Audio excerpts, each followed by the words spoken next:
अंतर्राष्ट्रीय योग दिवस के अवसर पर मेरी अपनी ओर से प्रदेशवासियों को, देशवासियों को बधाई।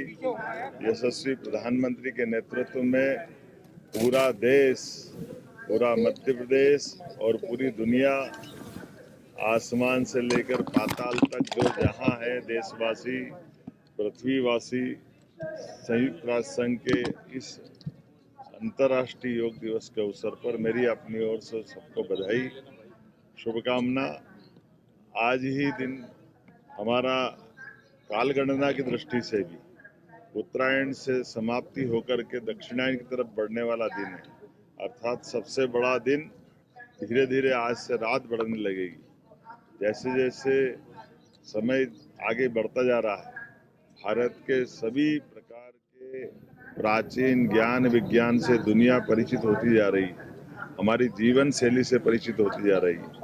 महर्षि पतंजलि, घेरंड ऋषि, तमाम ऋषि परंपराओं की अनुपम देन जो वसुदेव कुटुंबकम की तरफ ले जाती है, माननीय प्रधानमंत्री श्रीमान नरेंद्र मोदी जी के अभ्यास और प्रयास के साथ आज 11वें वर्ष में ये अंतर्राष्ट्रीय योग दिवस मनाया गया, जो सभी विभिन्न प्रकार के धर्मों के बीच, विभिन्न देशों की सीमाओं के बाहर जाकर के समूची मानवता को एकता का संदेश देता हुआ, मनुष्य से मनुष्य को जोड़ने का योग का संदेश अद्वितीय है।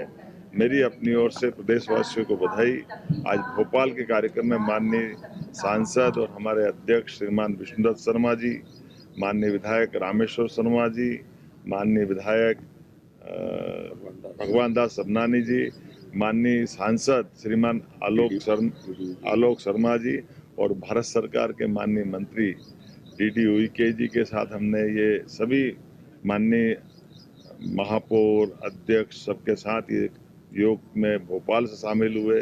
अलग अलग स्थान पर माननीय सभी मंत्रीगण, सांसदगण, विधायकगण, महापौर, अध्यक्ष, पार्षद, सरपंच, पंच, लगभग 20,000 से ज़्यादा स्थानों पर पूरे प्रदेश में आज योग के माध्यम से योग अपनाएं, निरोग रहें, इस भाव के आधार पर ये योग की, प्राणायाम की सभी विधाओं से जुड़ कर के हमारी संकल्प शक्ति के साथ शरीर को सदैव निरोग रखना है तो योग अपनाना चाहिए। इसी भाव के आधार पर मेरी अपनी ओर से सबको बधाई। प्रधानमंत्री जी ने मैसेज दिया कि आज पूरी दुनिया कहीं ना कहीं किसी तनाव से गुजर रही है।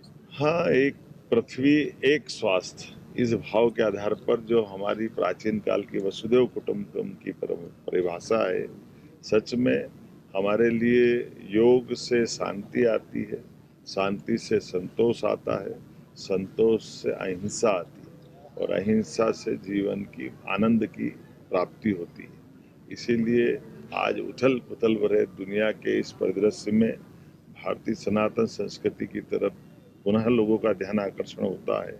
ऐसे में हम सब अपने जीवन में योग को अपनाएं और स्वास्थ्य को भी ध्यान रखें और हमारे मूल भाव स्वभाव में अहिंसा के भाव को लाएं।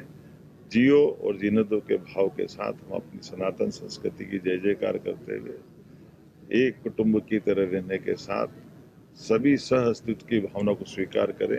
मेरी अपनी ओर से पुनः बधाई। हमसे जुड़े रहने के लिए हमारे YouTube चैनल को सब्सक्राइब करें और नई वीडियो की नोटिफिकेशन के लिए बेल आइकॉन को दबाएं। अगर आप ये वीडियो Facebook पर देख रहे हैं तो लाइक जरूर करें और ज्यादा से ज्यादा शेयर करें। धन्यवाद।